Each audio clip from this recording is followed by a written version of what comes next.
winds and crack your cheeks. Rage! Blow, you cataracts and hurricanos! Spout till you have drenched our steeples, drowned the cocks. 윌리엄 셰익스피어. 그는 지금까지도 최고의 극작가로 뽑히고 있습니다. 그가 쓴 희곡이나 시, 그리고 단어 하나하나는 서구 문화의 정수입니다. 셰익스피어의 작품은 현재에도 살아있습니다. 400년이 지났지만 그를 능가한 이는 없었죠. 그의 언어는 여전히 생명력을 갖고 있습니다. Life's but a walking shadow, a poor player that struts and frets his hour upon the stage and then is heard no more. 셰익스피어의 작품은 인간의 경험과 내면 세계에 대한 놀라운 통찰을 보여줍니다. 그러나 엘리자베스 여왕 시대를 살았던 그 자신의 삶은 신비에 쌓인 채 여전히 수수께끼로 남아있죠.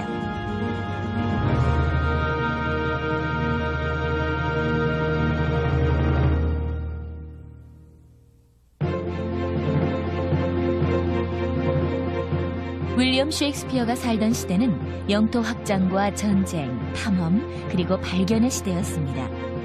영국은 신흥 세력으로 떠오르고 있었죠. 엘리자베스 1세는 단호하고 명확한 이상을 갖고 영국을 번영의 절정기로 이끌었습니다. 그 당시는 영국에서 아마 처음으로 영어에 대한 자부심을 갖던 때였을 겁니다. 바로 그때 셰익스피어라는 천재가 태어났던 것이죠. 셰익스피어는 1564년 봄에 태어났습니다. 스트랫퍼드 어폰 에이번 시내에 있는 홀리 트리니티 교회에서 4월 26일 세례를 받았죠. 교회 명부에 적힌 그의 라틴어 이름은 윌리엘무스 필리우스 요하네스 셰익스피어였습니다. 당시엔 세례식을 생후 3일째 날에 했으니 셰익스피어는 성 제오르지오 날에 태어난 것이죠.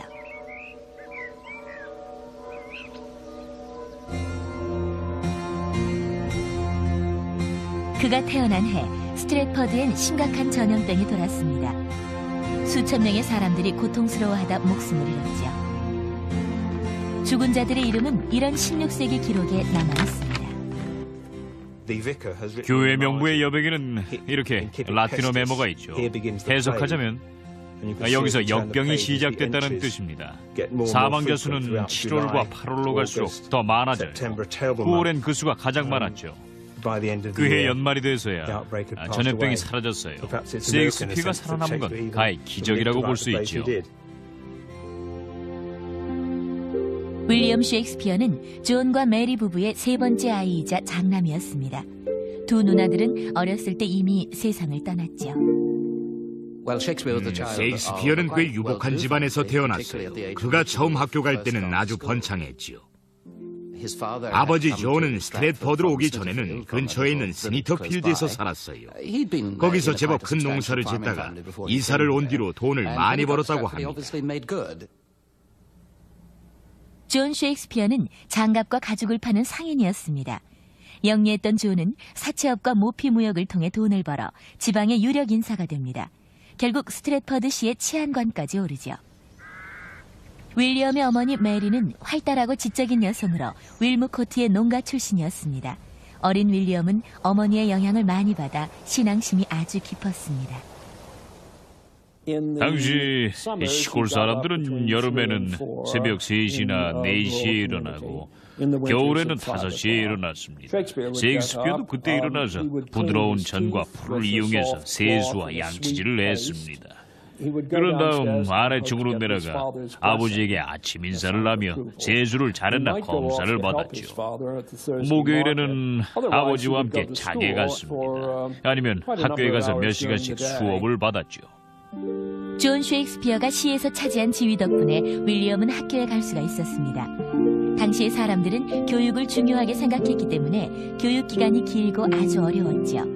셰익스피어는 영어를 라틴어로 또 라틴어를 영어로 번역하는 공부를 했습니다. 셰익스피어는 학교에서 고전 작품이나 라틴 문학을 많이 읽었어요. 예를 들어 오비드의 변신 얘기는 셰익스피어가 가장 좋아하는 작품 중 하나였죠. 아마 8살쯤 됐을 때 실제로 라틴어로 말을 했을 겁니다. 라틴어로 말하지 않을 때는 매를 맞는 게 학교의 규칙이었죠. 우리는 오비드라고 하면 아주 지루한 고전 작가로 느낍니다. 고전이라고 하면 재미없다고 여기는 사람들도 있죠. 하지만 오비드는 흥미진진한 작품을 써서 셰익스피어의 마음에 폭력과 낭만의 이미지를 한꺼번에 심어주었습니다. 셰익스피어는 로마 위인들의 생애에 관심이 많았습니다. 그런 영향력이 보이는 작품에는 줄리어스 시저나 앤토니와 클레오파트라, 코리올라누스가 있죠.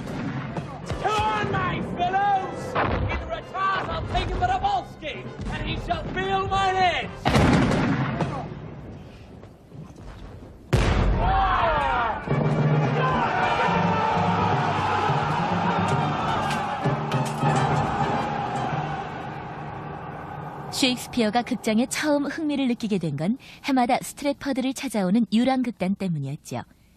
유랑극단은 선술집이든 시장판이든 상관없이 연극과 노래를 선사했습니다.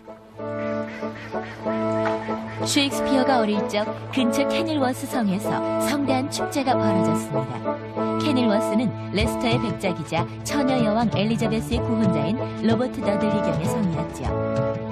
더들리경은 여왕을 즐겁게 해주기 위해서 연극이나 음악, 춤을 볼 수 있는 축제를 마련했던 겁니다. 당시의 윌리엄의 나이는 11살밖에 되지 않았습니다. 축제는 워낙 유명해서 전국에서 사람들이 몰려들었어요. 당연히 존도 윌리엄을 데려갔겠죠. 이런 행사가 얼마나 재미있는지 잘 알고 있었을 테니까요. 이런 유년의 기억 덕분에 셰익스피어가 희곡을 쓰게 되었을지도 모릅니다. 한여름밤의 꿈에도 오베론이 성에서 벌어진 화려한 축제 장면을 묘사하는 장면이 나오니까요. 여러분도 알다시피 셰익스피어는 대학을 가지 않았습니다. 아버지의 무역 사업이 갈수록 사정이 나빠졌기 때문이죠. 이 시기에 대해서는 알려진 게 거의 없습니다. 그래서 이때를 사라진 세월이라고도 하죠. 셰익스피어의 학창시절 말기에 대한 가장 그럴듯한 주장은 14살, 15살쯤 학교를 관두고 아버지의 장갑 사업을 물려받기 위해서 연습생이 되었을 거라는 거지요. 셔틀이라는 이웃 마을에는 후에 셰익스피어의 아내가 될 앤 해서웨이가 살고 있었습니다. 앤은 셰익스피어보다 8살이 많았고 셰익스피어가 18살 때 그의 아이를 가졌죠. 그들은 서둘러 1582년 11월 28일자로 된 혼인 허가서를 받았고 6개월 후 아이가 태어났습니다. 당시 교회 재판소에서는 셰익스피어 부부에게 혼전 성행위에 대해 죄를 물을 수도 있었어요. 그러면 하얀 천을 입고 교회 안에 서서 전체 신도들에게 정식으로 사과를 해야 합니다. 이런 일은 정말 견디기가 힘들죠. 셰익스피어 부부에게만 민망한 일이 아니라 가문 전체에게 오점을 남기는 일이 되니까요. 앤 해서웨이와의 결혼에 대해서는 알려진 게 없습니다. 10년 뒤 셰익스피어는 런던에서 일을 하고 있었죠. 20대의 셰익스피어가 무엇을 했는지에 대해서는 수많은 이야기가 전해져 옵니다. 혹자는 군인이 됐다고 해요. 작품에 군인이 많이 등장하거든요. 선원이 됐을 거란 얘기도 있고요. 바다 장면이 많으니까요. 작품 배경으로 이탈리아가 많이 나온다고 이탈리아를 갔다 왔다는 주장도 있습니다. 셰익스피어가 젊었을 때 시골에서 학교 교장으로 있었다고 말하는 학자들도 있어요. 셰익스피어는 3명의 자녀를 두었습니다. 장녀인 수잔나는 결혼한 그해 여름에 태어났죠. 그리고 2년 후 쌍둥이인 햄넷과 주디스가 태어났습니다. 윌리엄 셰익스피어도 이제 어엿한 가장이 됐습니다. 그러나 그는 안주하지 않고 글을 쓰기 시작했죠. 스트래퍼드에서 소네트를 몇 개 쓰던 셰익스피어는 1580년대가 되자 런던으로 향합니다. 새롭고 활기 넘치는 전문 극장에서 일을 하게 된 셰익스피어는 영국 문학사에서 가장 눈부신 극작가가 되는 운명의 첫 발을 내디디게 됩니다.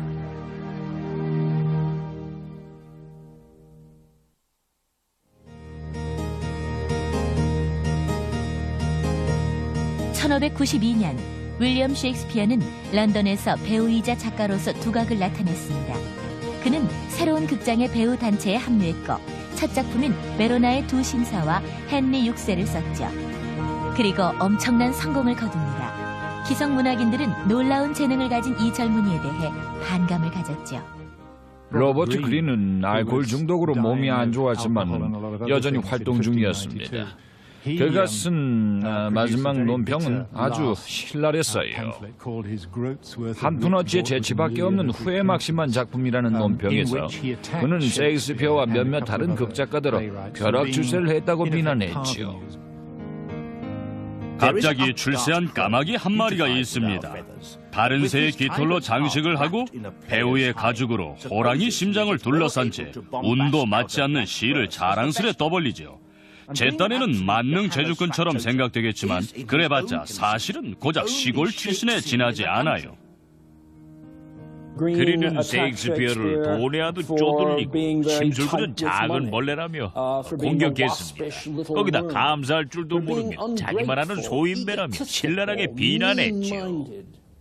그린은 헨리 6세 3부에 나오는 대사를 살짝 바꿨어요. 여인의 가죽으로 둘러싼 호랑이의 심장을 배우의 가죽으로 둘러싼 호랑이의 심장이라고 바꾼 것이죠. 그린의 이런 반격은 셰익스피어가 극작가가 됐음을 알려주고 있습니다. 1592년이 되자 셰익스피어는 이미 헨리 6세의 3부를 완성했고 극작가로서 자리를 굳히게 됐습니다. 그의 진로는 갈수록 탄탄대로였죠. 셰익스피어는 큰 성공을 거뒀어요. 셰익스피어의 초기 작품 중에는 요즘에는 거의 주목을 받지 못하는 헨리 6세의 일부가 있죠. 그 작품은 10,000명의 관객들에게서 눈물을 자아낸 성공작이었습니다. 최초로 대중들의 인정과 주목을 받은 것으로 셰익스피어의 작품이 얼마나 인상적인지 알 수 있었죠. 셰익스피어의 재능은 다양한 소재로 글을 쓰는 능력에 있습니다. 1590년대에는 시와 소네트, 극본으로는 초기 희극과 역사극을 썼습니다. 셰익스피어는 자신이 독창적인 희극을 쓸 수 있다는 걸 보여주려는 것 같았습니다. 예를 들면 첼스 연발은 로마의 희극을 근거로 쓴 거죠. 서정적인 희극인 베르나의 두 신사는 이탈리아의 소설을 기본으로 했고 아주 심각하고 유혈이 낭자한 비극 티투스 안드로니쿠스는 로마 초기의 역사를 많이 참조해서 썼어요. 젊은이가 쓰기에는 아주 야심적인 작품이었죠. 그리고 영국 역사극도 있었죠. 헨리 6세에 관한 작품이었고 그 뒤를 이은 리처드 3세는 이 시기에 절정에 이른 작품입니다. Now is the winter of our discontent made glorious summer by this son of York. And all the clouds that lowered upon our house in the deep bosom of the ocean buried. 셰익스피어는 연극으로 성공을 거두게 되자 많은 귀족들의 주목을 받게 됩니다. 그는 사우스햄프턴 백작의 집단에 들어가게 됐죠. 1953년과 54년 셰익스피어는 비너스와 아도니스, 루크리스의 능욕이라는 시 2편을 써서 백작에게 바칩니다.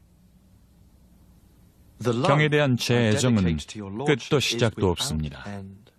그리고 이 보잘것없는 작은 글로는 제 마음을 반도 표현할 수 없군요. 영국 문학 중에서도 가장 유명하고 아름다운 연가들 속에는 셰익스피어의 소네트도 포함되어 있습니다. 그 작품들 중 상당수는 시인이 젊은 사우스햄프턴 백작에게 바친 겁니다. 사우스햄프턴 백작은 그의 후원자였고 몇몇 학자들에 따르면 연인이었다고 합니다. 나 이제 그대를 여름날에 비하리까? 그대는 보다 더 사랑스럽고 보다 더 온화하오이다. 거친 바람은 5월의 꽃봉오리를 흔들고 여름은 오는 둥 가버린다. 당시 20대였던 사우스햄프턴 백작은 요즘 말로 하자면 동성애자가 아니었으면 양성애자였을 겁니다. 그의 주변에는 잘생기고 젊은 남자들이 많았습니다. 분명히 셰익스피어도 아름답고 젊은 백작의 외모에 매혹되어 사랑에 빠졌을 거예요. 소네트는 시를 쓰는 기술을 익히는 정교한 연습입니다. 기술적인 시죠. 그러나 셰익스피어의 소네트는 그의 작품 중 가장 개인적인 내용을 담고 있습니다. 소네트에는 사연이 담겨 있습니다.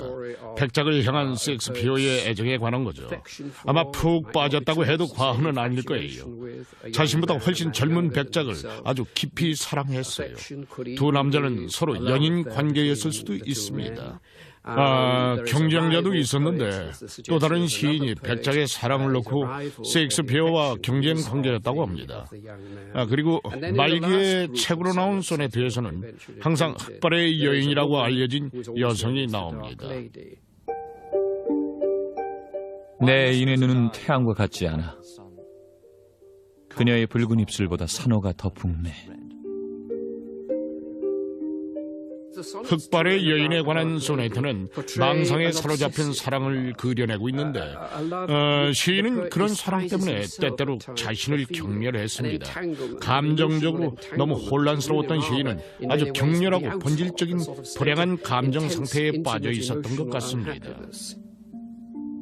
붉고도 흰 장미는 보았지만 그녀의 뺨에 난 장미는 본 적이 없네. 내 애인이 내뿜는 숨결보다 향수 냄새가 더 향긋하도다. 시인은 아름다운 백작과 흑발의 여인에 화가 난 거죠. 두 사람 다 믿을 수 없고 시인에게 불성실한 인물이었어요. 흑발의 여인은 아무 남자나 탈 수 있는 말이었고 못생기고 불쾌한 사람이죠. 하지만 유감스러운 건 소네트의 화자가 말하듯 나는 그녀에게 집착한다는 겁니다. 그리고 젊은 청년은 아주 아름답고 다정한 사람이지만 마음이 아주 변덕스러워요. 그러니 셰익스피어는 화자를 통해서 자신이 좋아하지만 자꾸 화를 내게 만드는 사람들에게 분노하는 거죠. 그러나 극장에서는 그를 자꾸 불러들였고 그때마다 더 많은 수의 작품을 요구했습니다. 셰익스피어의 연극은 많은 인기를 끌었습니다. 당시로선 아주 상업적이었죠. 셰익스피어는 최고의 작품을 써내는 작가였습니다. 당시 극장 측은 아주 많은 수의 대본을 요구했어요. 당시의 여러 증거를 보면 극장주는 작가들의 집을 방문해 대본을 독촉할 정도였다고 합니다. 셰익스피어는 보나마나 그런 부담감에 아주 민감했을 거예요. 그는 37편의 작품을 만들었는데 20년간 런던에 살면서 쓴 거니까 꽤 많은 편이지요. 런던에 사는 동안 셰익스피어는 남들과 교류하지 않고 살았습니다. 연극에만 몰두했죠. 오전에는 리허설을 하고 오후에는 공연을 했습니다. 저녁에는 글을 썼어요. 그래서 돈이 많이 들었죠. 당시에는 종이도 사야 하잖아요. 당시 종이는 아주 비쌌어요. 그리고 양초나 등불이 있어야 보면서 쓸 수 있었겠죠. 전 셰익스피어가 대부분 선술집에서 시간을 보냈을 거라고 생각합니다. 선술집에서 밥을 먹으면 자동으로 등불을 구할 수 있으니까요. 그러니 집에서 일하는 것보다 돈이 적게 들었을 거예요. 셰익스피어는 가족들과 떨어져 있었죠. 가족들은 스트래퍼드에서 따로 살았습니다. 그때 그가 새롭게 쓰고 있던 작품으로는 사랑의 헛수고, 로미오와 줄리엣, 한여름밤의 꿈이 있었습니다. 셰익스피어는 배우 겸 극단의 일원이었기 때문에 연극을 하는 기간에는 일주일 내내 불려다녔습니다. 당시에는 런던에서 스트래퍼드까지 말을 타고 달리면 2, 3일이 걸릴 때였죠. 하지만 당시 사순절 때는 40일 동안 연극 공연이 금지됐습니다.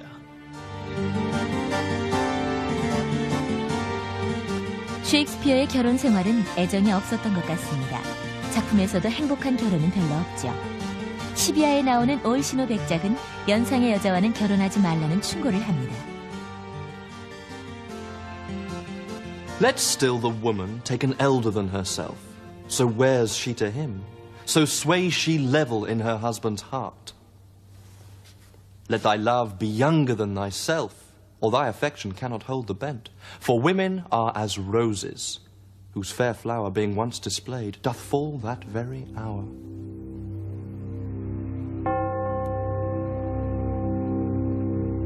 1590년대의 런던은 심각한 전염병이 여러 번 돌아 큰 타격을 받았습니다. 가장 심할 때는 일주일에 1000명이 죽었죠.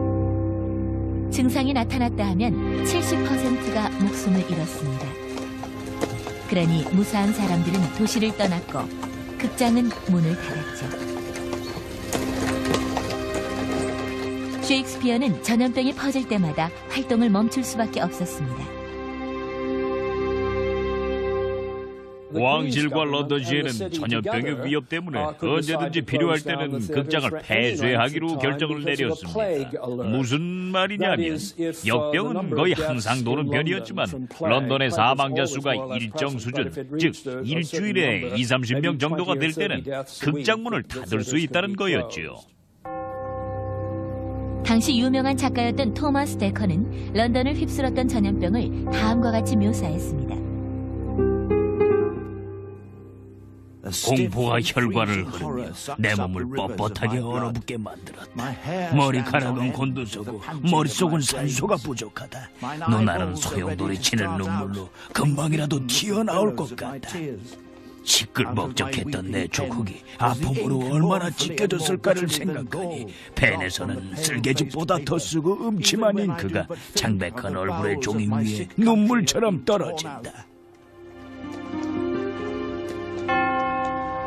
죽음에 매혹된 듯한 분위기는 셰익스피어의 작품에도 등장합니다. 로미오와 줄리엣에서의 묘지와 납골당 장면이나 햄릿의 묘지 장면이죠.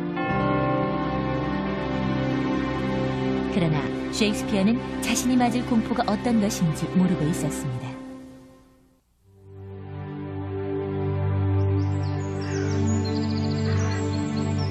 (1596년) 여름, 스트랫퍼드에 있는 셰익스피어의 가족들은 슬픔에 잠겨 있었습니다.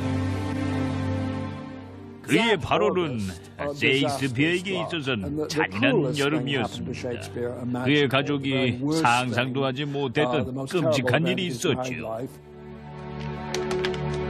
이 교회 명부에는 셰익스피어의 외아들인 햄릿의 장례식이 기록되어 있습니다. 햄릿 필리우스 윌리엄 셰익스피어, 즉 윌리엄 셰익스피어의 아들 햄릿은 11살의 나이로 1596년 8월 11일에 땅에 묻혔습니다. 이것이 의미하는 건 셰익스피어의 재산을 물려받을 집안에 남자가 없기 때문에 대가 끊기게 된다는 겁니다. 셰익스피어가 무슨 일을 했든 돈을 얼마나 벌었든 땅을 얼마나 갖고 있든지 전혀 상관없이 모든 게 사라진다는 거죠. Grief fills the room up of my absent child.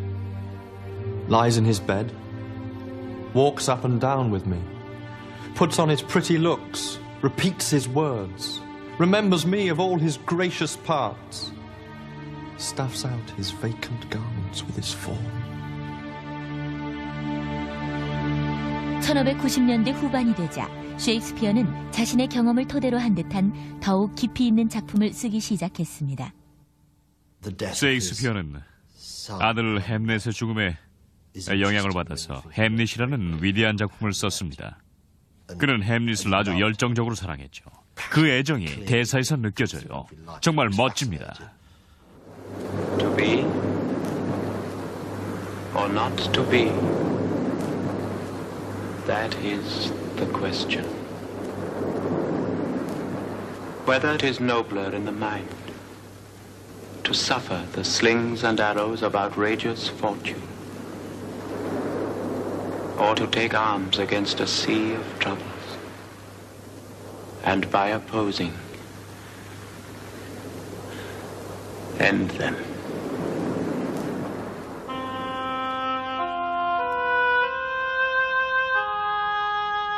셰익스피어의 고통은 여기서 끝나지 않았습니다. 배우들은 런던 극장과의 임대 계약을 갱신하지 못했죠. 이런 새로운 형태의 연애 사업을 거부한 시원로들이 극장을 타락하고 비도덕적이라고 여겼기 때문입니다. 하지만 이에 굴하지 않은 셰익스피어의 극단은 낡은 극장을 무너뜨리고 템즈강 건너 남쪽 지역으로 옮겼습니다. 그리고 도박장과 매음굴이 가득한 사우스워크에 새 극장을 세우게 됩니다.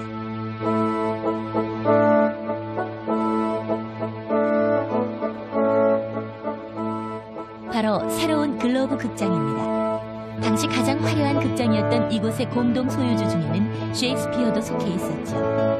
그는 10%의 지분을 차지해서 상당한 돈을 벌어들였습니다. 극장은 엄청난 갈채를 받았죠. 글로브 극장에서 공연한 첫 작품은 셰익스피어의 줄리어스 시저였습니다. 그는 극장을 위해서 배경 장면도 없고 아주 간단한 의상에 자연광만 필요한 극본을 써냈습니다. 자신이 갖고 있는 단 하나의 도구, 즉 언어를 이용해서 완벽한 세상을 창조해낸 거죠. 셰익스피어의 언어에는 아주 시각적인 이미지가 많이 들어있고 등장인물의 세부적인 성격이나 무대의 방향 같은 것이 모두 포함되어 있어요.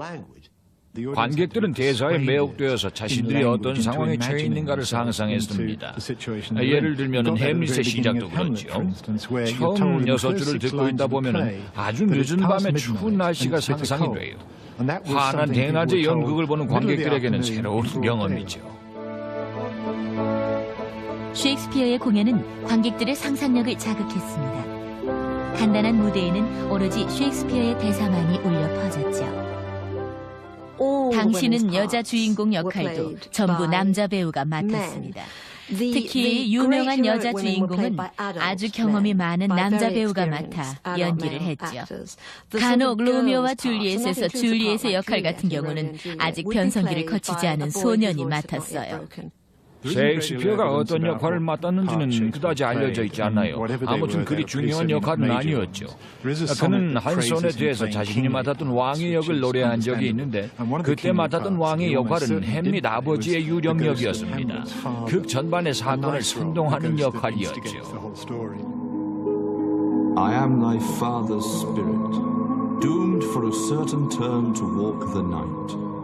And for the day confined to fast in fires till the foul crimes done in my days of nature are burnt and purged away.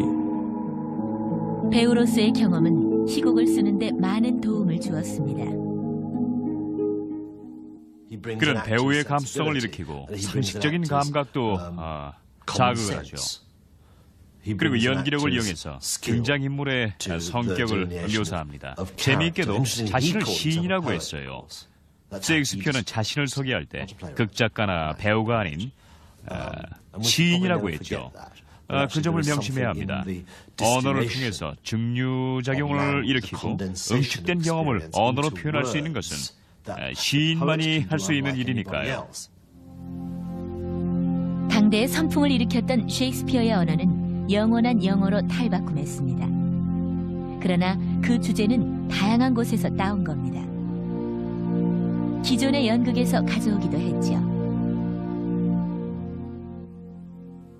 엘리자베스 여왕 시대의 대부분의 작가들처럼 셰익스피어의 이야기는 완전한 창작 작품이 아닙니다. 버나드 쇼는 셰익스피어의 이야기는 누군가 전에 얘기해 준 것 같은 느낌이 든다고 했습니다. 이건 버나드 쇼다운 농담이지만 사실 맞는 말이기도 해요. 셰익스피어의 작품은 거의 전부 역사적 사실이나 이미 쓰여진 소설에 근거해서 만든 것이니까요. 리처드 3세는 인기 있는 악인이고 헨리 5세 역시 다들 좋아했죠. 그러니 그 둘에 관한 연극을 만들면 잘 될 거예요. 거기다 셰익스피어가 신선한 재미를 덧붙인다면 더하겠죠. 햄릿을 또 다르게 각색해도 재미있을 거고요. 그러나 1600년대가 되자 셰익스피어의 작품에 변화가 있었습니다. 셰익스피어는 삶을 더 깊은 통찰을 통해 관찰한 다음 깊이 있고 복잡한 작품을 써나갔습니다. 뛰어난 비극 햄릿을 쓴 그는 극작가로서 한창 물이 올라 있었습니다.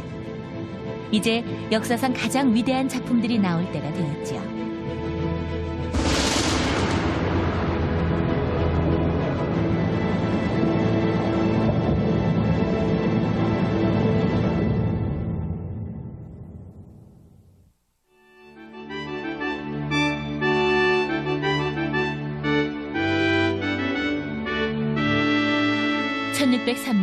제임스 1세가 영국의 왕으로 즉위했습니다. 셰익스피어가 속한 극단의 배우들은 왕과 귀족들을 위한 궁정 배우가 되었죠. 셰익스피어는 당시 최고의 극작가였습니다. 그의 가족은 몇 년 전부터 문장을 사용해도 된다는 허가를 받게 되었죠. 이 시기 셰익스피어는 극작가로서의 전성기를 맞이했습니다. 1604년부터 1607년까지 셰익스피어는 오셀로, 맥베드, 리어왕 같은 훌륭한 비극을 써냈죠. 셰익스피어의 작품들 중에는 비극이 중심을 차지합니다. 그의 상상력은 비극적인 색채가 강한가 봐요. 특히 극 전체의 폭력과 긴장감, 그리고 인간에 대한 통찰력 덕분에 사람들은 셰익스피어의 작품에 끌리는 겁니다. 셰익스피어 내부의 무언가가 그에게 내면의 여행 혹은 영혼의 성장에 관한 글을 쓰도록 부추긴 게 틀림없습니다. 좀 오래된 표현을 써서 표현하자면 그런 것이겠죠. 인간 심리에 대한 깊은 관심이 아주 강하게 나타나 있죠. 예를 들어 오셀로에서는 오셀로의 질투를 아주 강렬하고 치열하게 강조했습니다. 그리고 리오 왕에서는 권력을 빼앗긴 늙은 남자의 고통에 대해 표현했죠. You see me here, you gods, a poor old man as full of grief as age, wretched in both, if it be you who turn these daughters' hearts. Against their father, fool me not so much to bear it tamely. Touch me with noble anger, and let not women's weapons water drop stain my man's cheeks. No! You unnatural hags! I'll have such revenges on you both that all the world shall... 사람들은 단순히 늙은이의 비극을 다루었다는 점 때문에 셰익스피어의 리어 왕을 심오하고 가치 있는 비극 작품이라고 부르지는 않습니다. 리어 왕이 훌륭한 비극인 이유는 저런 문제를 표면으로 드러내기까지 작가가 오랜 시간 동안 아주 깊이 고민을 했기 때문이죠. 셰익스피어는 일관된 분노를 보여줍니다.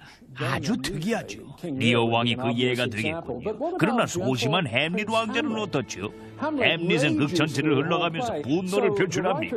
셰익스피어는 분노에 대해서 아주 잘 파악하고 있었어요. 우리는 셰익스피어의 비극 작품을 통해 그의 성격이나 내면의 생각 혹은 숨겨진 감정에 대해 조금이나마 엿볼 수 있습니다. 셰익스피어는 극중 장면을 통해서 인간이 처한 상황을 반영해냅니다. 햄릿을 예로 들어보죠. 오피리아의 죽음을 슬퍼하는 햄릿이 있습니다. 그리고 작품을 통해 사람들에게 그도 인간인 이상 고통과 열망을 갖고 있다는 것을 여러 가지를 이용해서 표현하고 있죠. 중년이 된 셰익스피어는 딸들과의 관계에 더 많은 관심을 보이게 됩니다. 그런 면은 후기 작품으로 갈수록 두드러집니다. 그는 페리클레스, 심벨린, 겨울 이야기나 태풍에서 딸을 염려하는 아버지 상을 제시하고 있습니다. 만약 누군가에게 제임스 1세 시대에 쓰여진 문학 중에 가장 위대한 비극이자 감동적인 작품을 뽑으라고 한다면 아마도 그건 리오 왕이 될 것입니다. 리오 왕의 비극은 오로지 딸과의 문제로 야기되는 겁니다. 그리고 리오 왕이 마침내 코델리아가 얼마나 소중한 딸인지 깨닫게 되면서 이 작품은 감동적인 결말을 맞게 되지요. I know not where I did lodge last night.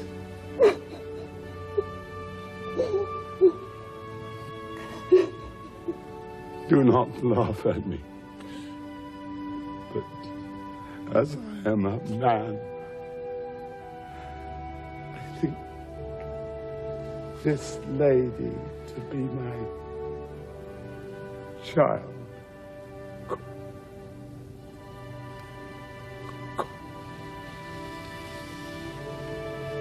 Cordelia.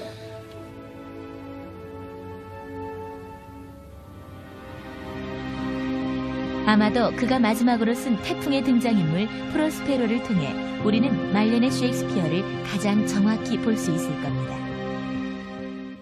프로스페로는 연극 중에 일어나는 향연을 위해서 가면극을 벌입니다. 바로 이럴 때 가면극을 만든 프로스페로와 극적 즐거움이라는 비극 작품을 창조해내는 작가 셰익스피어를 비교할 수 있겠죠. 그러나 무엇보다도 프로스페로는 마법의 힘을 가진 인물입니다. 하지만 결말에 가서는 그 마법을 포기하는 인물이죠. 그는 마법책을 불태워버리고 예전처럼 평범한 인물로 돌아가겠다고 말을 합니다. Our revels now are ended. These, our actors, as I foretold you, were all spirits and are melted into air, into thin air. And like the baseless fabric of this vision, the cloud-capped towers, the gorgeous palaces, the solemn temples, the great globe itself, yea, all which it inherit, shall dissolve, and like this insubstantial pageant faded, leave not a rack behind. We are such stuff as dreams are made on, and our little life is rounded with a sleep. 1613년 여름, 글로브 극장이 사라지고 맙니다. 헨리 8세를 공연하던 중 불이 나 모두 타버렸죠. 새로운 글로브 극장이 세워지지만 셰익스피어는 이미 떠난 후였습니다. 화재가 일어나자 그는 은퇴하고 고향 스트랫퍼드로 돌아갑니다.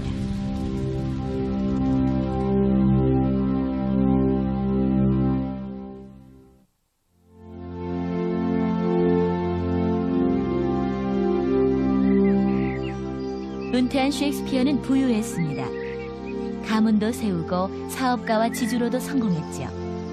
그는 스트랫퍼드에서 두 번째로 큰 집의 주인이자 마을에서 존경받는 인물이었습니다. 런던 홍등가에서 힘겹게 살던 시절은 다 잊혀진 듯했죠. 그러나 그에게는 아들이 없어서 재산을 물려받을 상속자도 없었습니다. 셰익스피어의 유서를 보면 분노를 느낄 수 있어요. 두 부분으로 나누어 있는데 그 내용에는 자신이 죽고 난 다음 벌어질 일에 대한 걱정이 가득했죠. 셰익스피어는 1616년 초에 유서를 처음으로 작성했습니다. 그리고 나중에 죽기 얼마 전 유서의 내용을 완전히 바꿔버리는데 자신의 재산에 대한 상속권을 장녀인 수잔나와 사위인 의사 조놀에게 준다는 내용이었죠. 하지만 다른 딸인 주디스나 부인에게는 상속권을 남기지 않았어요. 아내 앤에게는 스트랫퍼드 집에 있는 것 중 두 번째로 좋은 침대를 유산으로 남겼다는 내용을 보면 가족 사이에 불화가 있었음을 알 수 있습니다. 유서는 대충 막 쓴 것 같았어요. 언어의 사용에 그렇게 민감하고 언어를 이용한 일을 하는 사람이 성의 없고 되는 대로 썼다는 건 뭔가 좀 이상하죠. 아내에게 두 번째로 좋은 침대를 남긴다는 내용은 사회적 위치로 봤을 때 침대가 배우자에게 남길 만한 것으로 적당한 것 같지만 결혼 생활 동안 그 둘이 감정적으로 가깝지 못했다는 걸 나타내는 걸 수도 있습니다. 어느 날 밤 셰익스피어는 예전 극단 동료들과 술자리를 가지게 되었습니다. 그러나 술을 너무 많이 마신 게 그만 화근이 되고 말았죠. 그는 고열에 시달리다 병에 걸렸습니다. 그리고 자신의 생일에 세상을 떠났고 1616년 4월 25일 52의 나이로 장례를 치르게 되었죠. 아마 그가 마지막으로 쓴 글은 자신의 묘비문일 겁니다. 친구여, 제발 부탁이니 여기 묻은 흙을 파내지 말아주오. 이 묘석을 아끼는 이에게는 축복이, 나의 유고를 건드리는 자에게는 저주가 있을지니. 윌리엄 셰익스피어는 자신의 작품이 출판되는 걸 보지 못하고 세상을 떴습니다. 생전에 엉성한 사절판으로 나온 건 있지만 공연 도중에 급하게 받아 적느라 틀린 게 많았죠. 셰익스피어의 작품들은 그가 죽은 지 7년 후 1623년 처음으로 전집이 출간됐습니다. 친구들과 동료 배우들이 힘을 모은 결실이었죠. 셰익스피어의 가장 냉정한 비평가이자 경쟁자이며 친구였던 벤 존슨이 전집 출판에 커다란 도움을 주었습니다. 벤 존슨은 셰익스피어에게 바치는 글을 썼죠. 셰익스피어에게는 아마도 가장 큰 선물이었을 겁니다. 존슨은 셰익스피어를 부드러운 셰익스피어, 에이번의 아름다운 시인이라고 불렀죠. 전집에 있는 시들은 셰익스피어에 대한 찬사입니다. 그중 가장 훌륭한 것은 벤 존슨의 셰익스피어를 찬양하며라는 시이죠. 셰익스피어는 당대가 아닌 만대의 시인이었다는 글귀가 유명합니다. 예술가가 다른 예술가를 자미하는 감동적인 시이죠. 사랑하는 작가이자 대가 윌리엄 셰익스피어와 그가 남긴 작품을 기억하며 고백하건 그대의 글은 너무나 대단해. 인간과 여신 모두 칭찬을 아끼지 않네. 시대의 영혼이여 갈채여 기쁨이여 무대의 신동이여. 그대는 무덤이 없는 기념비며 그대의 글이 살아남는 한 예술의 생명도 이어지리다. 우리에게 지혜가 있다면 읽고 칭찬을 하리니. 전집이 없었다면 우리는 윌리엄 셰익스피어의 작품을 알지 못했을 겁니다. 전집의 36편 중 18편은 전에 출판된 적이 없었죠. 하마터면 맥베드, 시비아, 태풍 같은 걸작들이 영원히 사라질 뻔했습니다. 1899년 셰익스피어의 연극이 처음 영화로 만들어졌는데 허버트 비어범 트리가 존 왕을 맡았습니다. 그 후 셰익스피어의 작품은 수많은 영화와 TV 드라마로 만들어졌죠. 어디든지 그의 작품은 최고의 극장에서 성황리에 공연됩니다. 셰익스피어의 작품에서 주인공을 맡는다는 건 배우에게는 최고의 영예죠. 리처드 버튼, 엘리자베스 테일러, 로렌스 올리비에, 오슨 웰즈, 존 길거드 겸 케네스 브레너 등이 셰익스피어의 주인공을 맡았던 최고의 배우들입니다.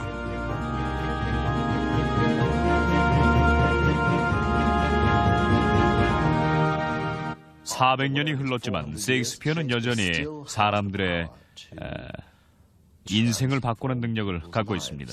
저는 그런 경험을 했어요. 스트래트퍼드 어폰 에이본에서 저희가 공연을 할 때 무대 뒤에서 그런 경험을 수백 번도 넘게 했죠. 그럴 때 극장에서 일어나는 변화는 아주 심오한 것이었습니다. 셰익스피어는 이야기와 언어로 사람들에게 변화를 일으킵니다. 그건 다른 어떤 극작가라도 절대로 할 수 없는 그런 것이죠. 엘리자베스 여왕 시대의 무대는 단순했기 때문에 셰익스피어의 작품은 무대에 오르면 원래의 의도보다 더 커다란 영향을 미쳤습니다. 셰익스피어의 작품은 끊임없이 변신합니다. 새로운 무대 형식이 시도될 수 있기 때문에 우리는 셰익스피어를 가장 위대한 극작가라고 부를 수밖에 없어요. 그의 연극은 아주 풍부하죠. 그의 작품은 다른 어떤 작품보다도 연기를 통해 흥미진진하고 풍부한 의미를 전달할 수 있으니까요. 다시 말해서 그의 대사는 결정적인 고백과도 같습니다. Some are born great. Huh? Some achieve greatness. What says that? And some have greatness thrust upon them. Heaven restore thee. Remember who commended thy yellow stockings? And wish to see thee ever cross-gartered. Cross-gartered? Oh, go to. Thou art made if thou desirest to be so. Am I made? If not, let me see thee a servant still. Why, this is very midsummer madness. 셰익스피어는 언어를 아주 교묘하게 다룹니다. 그의 연극의 주제는 거창하면서 사소하기도 하며 보편적이며 특별하죠. 그가 글 속에 담아내는 사랑, 죽음, 행복, 슬픔, 질투, 미움은 인종과 국가의 구분도 없습니다. 셰익스피어는 단순한 시인이 아니라 뛰어난 만담가이며 타고난 이야기꾼이고 극작가입니다. 셰익스피어는 항상 우리의 주변에 있습니다. 우리가 의식하지 않을 때에도 마치 물과 공기처럼 존재하고 있죠. To die, to sleep, to sleep, perchance to dream. Aye, there's the rub. For in that sleep of death, what dreams may come, when we have shuffled off this mortal coil, must give us pause. 윌리엄 셰익스피어는 여전히 전 시대를 통틀어 가장 위대한 작가로 남아 있습니다. 그의 작품은 바로 그가 세계에 남긴 유산입니다.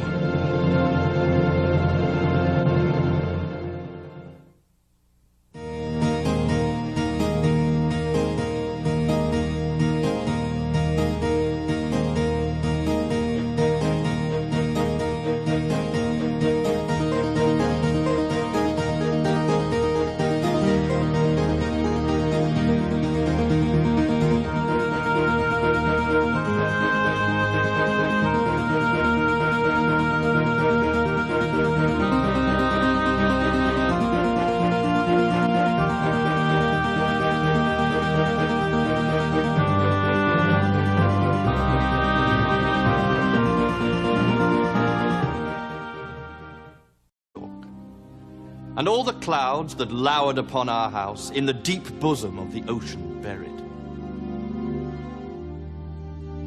셰익스피어는 연극으로 성공을 거두게 되자 많은 귀족들의 주목을 받게 됩니다. 그는 사우스햄프턴 백작의 집단에 들어가게 됐죠. 1953년과 54년 셰익스피어는 비너스와 아도니스, 루크리스의 능욕이라는 시 2편을 써서 백작에게 바칩니다. 경에 대한 제 애정은 끝도 시작도 없습니다.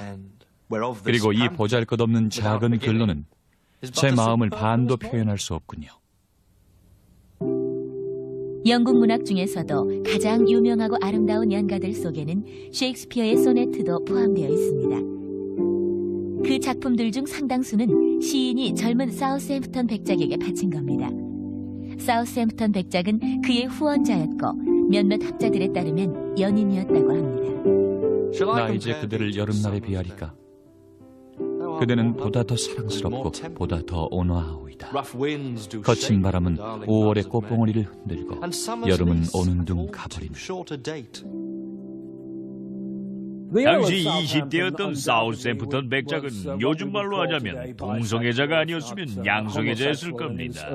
그의 주변에는 잘생기고 젊은 남자들이 많았습니다. 분명히 셰익스피어도 아름답고 젊은 백작의 외모에 매혹되어 사랑에 빠졌을 거예요. 소네트는 시를 쓰는 기술을 익히는 정교한 연습입니다. 기술적인 시죠. 그러나 셰익스피어의 소네트는 그의 작품 중 가장 개인적인 내용을 담고 있습니다. 소네트에는 사연이 담겨 있습니다. 백작을 향한 셰익스피어의 애정에 관한 거죠. 아마 푹 빠졌다고 해도 과언은 아닐 거예요. 자신보다 훨씬 젊은 백작을 아주 깊이 사랑했어요. 두 남자는 서로 연인 관계였을 수도 있습니다. 경쟁자도 있었는데 또 다른 시인이 백작의 사랑을 놓고 셰익스피어와 경쟁 관계였다고 합니다. 그리고 말기에 책으로 나온 소네트에서는 항상 흑발의 여인이라고 알려진 여성이 나옵니다. 내 애인의 눈은 태양과 같지 않아. 그녀의 붉은 입술보다 산호가 더 붉네. 흑발의 여인에 관한 소네트는 망상에 사로잡힌 사랑을 그려내고 있는데 시인은 그런 사랑 때문에 때때로 자신을 경멸했습니다. 감정적으로 너무 혼란스러웠던 시인은 아주 격렬하고 본질적인 불행한 감정 상태에 빠져 있었던 것 같습니다. 붉고도 흰 장미는 보았지만 그녀의 뺨에 난 장미는 본 적이 없네. 내 애인이 내뿜는 숨결보다 향수 냄새가 더 향긋하도다. 시인은 아름다운 백작과 흑발의 여인에게 화가 난 거죠. 두 사람 다 믿을 수 없고 시인에게 불성실한 인물이었어요. 흑발의 여인은 아무 남자나 탈 수 있는 말이었고 못생기고 불쾌한 사람이죠. 하지만 유감스러운 건 소네트의 화자가 말하듯 나는 그녀에게 집착한다는 겁니다. 그리고 젊은 청년은 아주 아름답고 다정한 사람이지만 마음이 아주 변덕스러워요. 그러니 셰익스피어는 화자를 통해서 자신이 좋아하지만 자꾸 화를 내게 만드는 사람들에게 분노하는 거죠. 그러나 극장에서는 그를 자꾸 불러들였고 그때마다 더 많은 수의 작품을 요구했습니다. 셰익스피어의 연극은 많은 인기를 끌었습니다. 당시로선 아주 상업적이었죠. 셰익스피어는 최고의 작품을 써내는 작가였습니다. 당시 극장측은 아주 많은 수의 대본을 요구했어요. 당시의 여러 증거를 보면 극장주는 작가들의 집을 방문해 대본을 독촉할 정도였다고 합니다. 셰익스피어는 보나마나 그런 부담감에 아주 민감했을 거예요. 그는 37편의 작품을 만들었는데 20년간 런던에 살면서 쓴 거니까 꽤 많은 편이지요. 런던에 사는 동안 셰익스피어는 남들과 교류하지 않고 살았습니다. 연극에만 몰두했죠. 오전에는 리허설을 하고 오후에는 공연을 했습니다. 저녁에는 글을 썼어요. 그래서 돈이 많이 들었죠. 당시에는 종이도 사야 하잖아요. 당시 종이는 아주 비쌌어요. 그리고 양초나 등불이 있어야 보면서 쓸 수 있었겠죠. 전 셰익스피어가 대부분 선술집에서 시간을 보냈을 거라고 생각합니다. 선술집에서 밥을 먹으면 자동으로 등불을 구할 수 있으니까요. 그러니 집에서 일하는 것보다 돈이 적게 들었을 거예요. 셰익스피어는 가족들과 떨어져 있었죠. 가족들은 스트래퍼드에서 따로 살았습니다. 그때 그가 새롭게 쓰고 있던 작품으로는 사랑의 헛수고, 로미오와 줄리엣, 한여름밤의 꿈이 있었습니다. 셰익스피어는 배우 겸 극단의 일원이었기 때문에 연극을 하는 기간에는 일주일 내내 불려다녔습니다. 당시에는 런던에서 스트래퍼드까지 말을 타고 달리면 2, 3일이 걸릴 때였죠. 하지만 당시 사순절 때는 40일 동안 연극 공연이 금지됐습니다.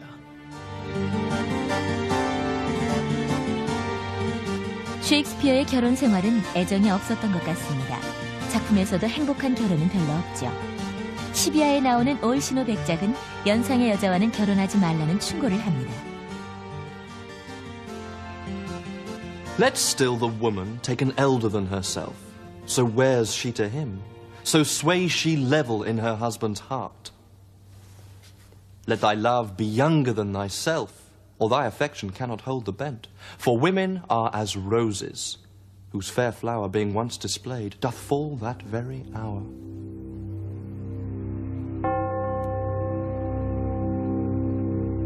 (1590년대의) 런던은 심각한 전염병이 여러 번 돌아 큰 타격을 받았습니다. 가장 심할 때는 일주일에 1000명이 죽었죠. 증상이 나타났다 하면 70%가 목숨을 잃었습니다. 그러니 무사한 사람들은 도시를 떠났고 극장은 문을 닫았죠. 셰익스피어는 전염병이 퍼질 때마다 활동을 멈출 수밖에 없었습니다. 왕실과 런던시에는 전염병의 위협 때문에 언제든지 필요할 때는 극장을 폐쇄하기로 결정을 내렸습니다. 무슨 말이냐면 역병은 거의 항상 도는 편이었지만 런던의 사망자 수가 일정 수준, 즉 일주일에 20-30명 정도가 될 때는 극장문을 닫을 수 있다는 거였죠. 당시 유명한 작가였던 토마스 데커는 런던을 휩쓸었던 전염병을 다음과 같이 묘사했습니다. 공포가 혈관을 흐르며 내 몸을 뻣뻣하게 얼어붙게 만들었다. 머리카락은 곤두서고 머릿속은 산소가 부족하다. 눈알은 소용돌이 치는 눈물로 금방이라도 튀어나올 것 같다.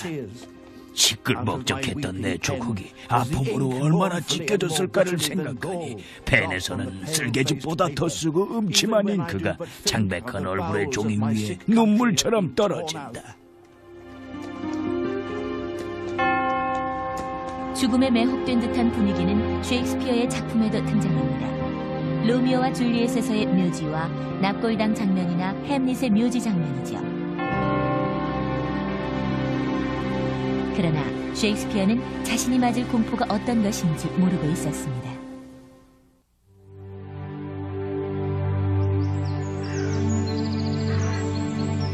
(1596년) 여름, 스트래퍼드에 있는 셰익스피어의 가족들은 슬픔에 잠겨 있었습니다. Blow, winds, and crack your cheeks. Rage! Blow, you cataracts and hurricanos. Spout till you have drenched our steeples, drowned the cocks. 윌리엄 셰익스피어. 그는 지금까지도 최고의 극작가로 뽑히고 있습니다. 그가 쓴 희곡이나 시, 그리고 단어 하나하나는 서구 문화의 정수입니다. 셰익스피어의 작품은 현재에도 살아있습니다. 400년이 지났지만 그를 능가한 이는 없었죠. 그의 언어는 여전히 생명력을 갖고 있습니다.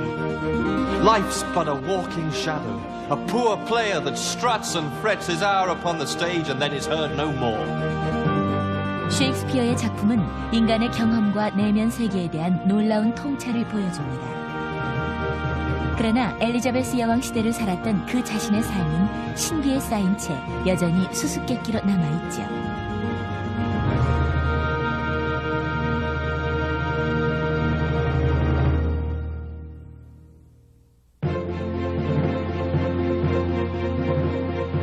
윌리엄 셰익스피어가 살던 시대는 영토 확장과 전쟁, 탐험, 그리고 발견의 시대였습니다.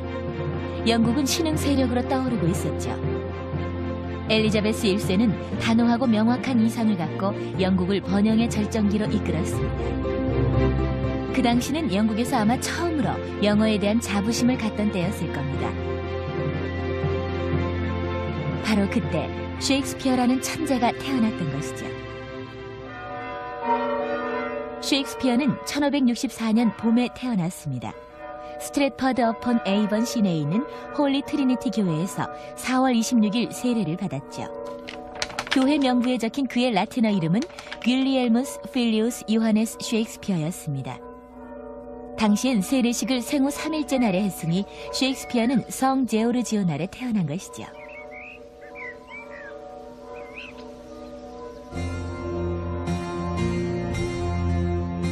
그가 태어난 해 스트랫퍼드엔 심각한 전염병이 돌았습니다. 수천 명의 사람들이 고통스러워하다 목숨을 잃었죠. 죽은 자들의 이름은 이런 16세기 기록에 남아있습니다. 교회 명부의 여백에는 이렇게 라틴어 메모가 있죠.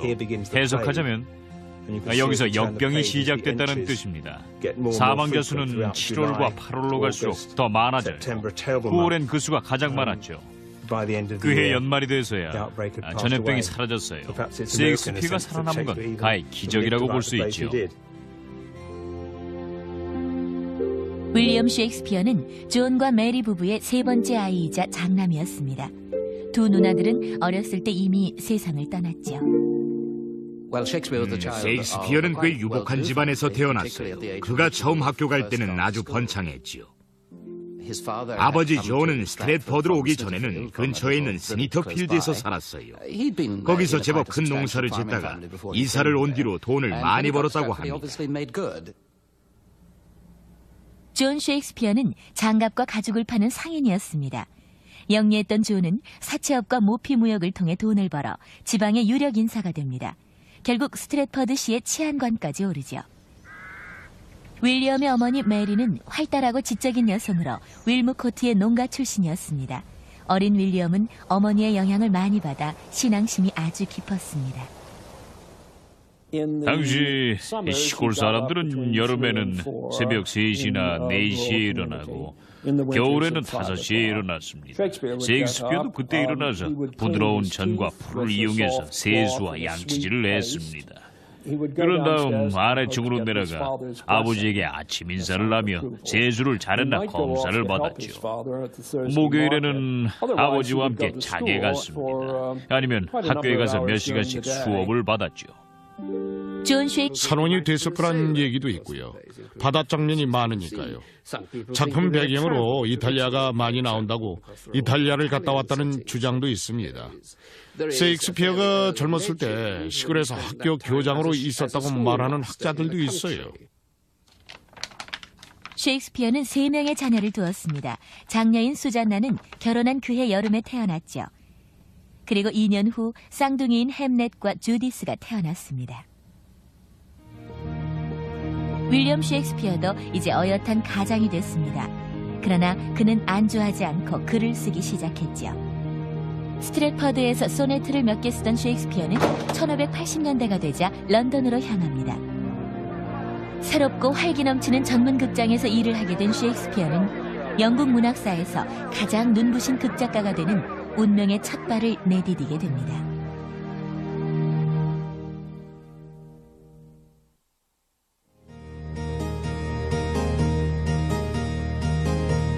(1592년) 윌리엄 셰익스피어는 런던에서 배우이자 작가로서 두각을 나타냈습니다.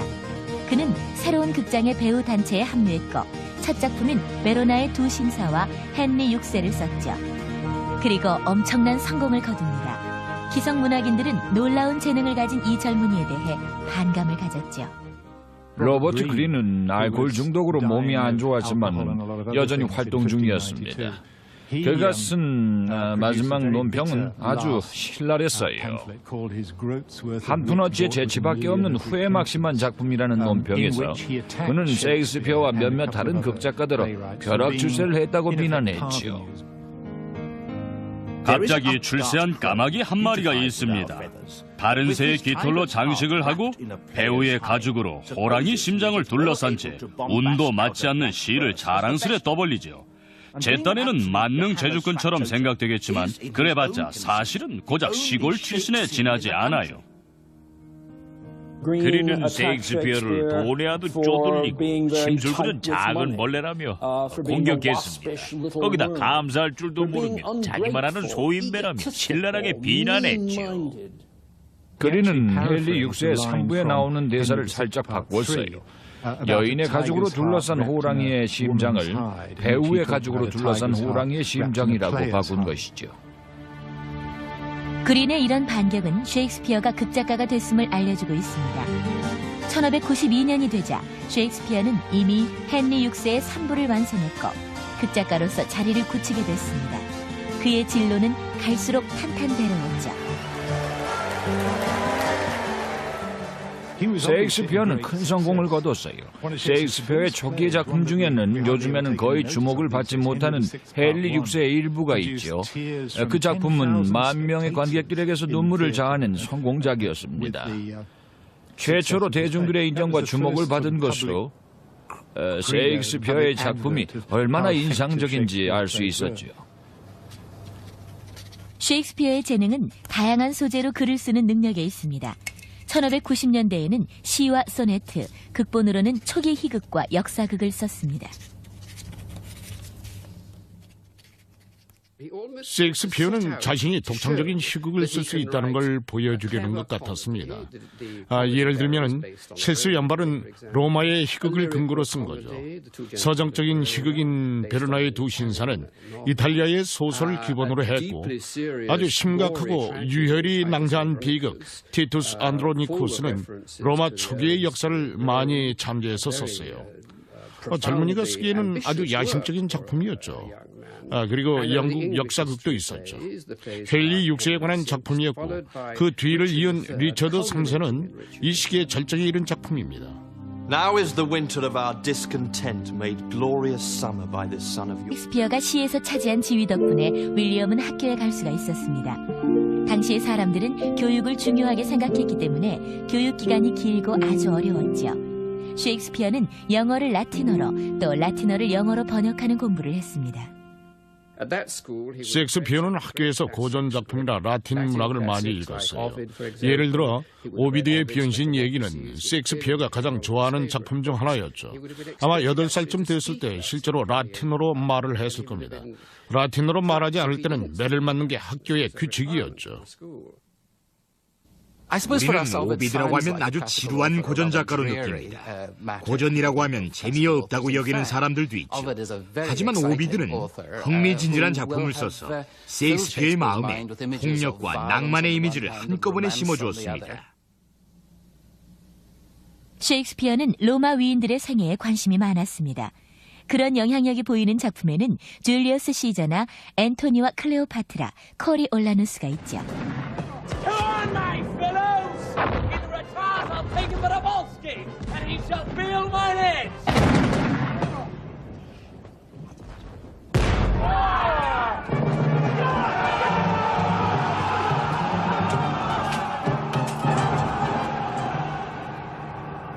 셰익스피어가 극장에 처음 흥미를 느끼게 된 건 해마다 스트래퍼드를 찾아오는 유랑극단 때문이었죠. 유랑극단은 선술집이든 시장판이든 상관없이 연극과 노래를 선사했습니다. 셰익스피어가 어릴 적 근처 캐닐워스 성에서 성대한 축제가 벌어졌습니다. 캐닐워스는 레스터의 백작이자 처녀 여왕 엘리자베스의 구혼자인 로버트 더들리경의 성이었죠. 더들리경은 여왕을 즐겁게 해주기 위해서 연극이나 음악, 춤을 볼 수 있는 축제를 마련했던 겁니다. 당시의 윌리엄의 나이는 11살밖에 되지 않았습니다. 축제는 워낙 유명해서 전국에서 사람들이 몰려들었어요. 당연히 존도 윌리엄을 데려갔겠죠. 이런 행사가 얼마나 재미있는지 잘 알고 있었을 테니까요. 이런 유년의 기억 덕분에 셰익스피어가 희곡을 쓰게 되었을지도 모릅니다. 한여름밤의 꿈에도 오베론이 성에서 벌어진 화려한 축제 장면을 묘사하는 장면이 나오니까요. 여러분도 알다시피 셰익스피어는 대학을 가지 않았습니다. 아버지의 무역 사업이 갈수록 사정이 나빠졌기 때문이죠. 이 시기에 대해서는 알려진 게 거의 없습니다. 그래서 이때를 사라진 세월이라고도 하죠. 셰익스피어의 학창시절 말기에 대한 가장 그럴듯한 주장은 14살, 15살쯤 학교를 관두고 아버지의 장갑 사업을 물려받기 위해서 연습생이 되었을 거라는 거지요. 셔틀이라는 이웃 마을에는 후에 셰익스피어의 아내가 될 앤 해서웨이가 살고 있었습니다.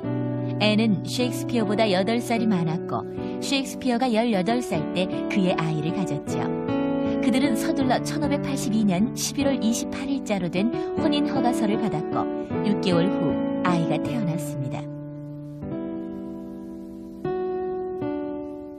당시 교회 재판소에서는 셰익스피어 부부에게 혼전 성행위에 대해 죄를 물을 수도 있었어요. 그러면 하얀천을 입고 교회 안에 서서 전체 신도들에게 정식으로 사과를 해야 합니다. 이런 일은 정말 견디기가 힘들죠.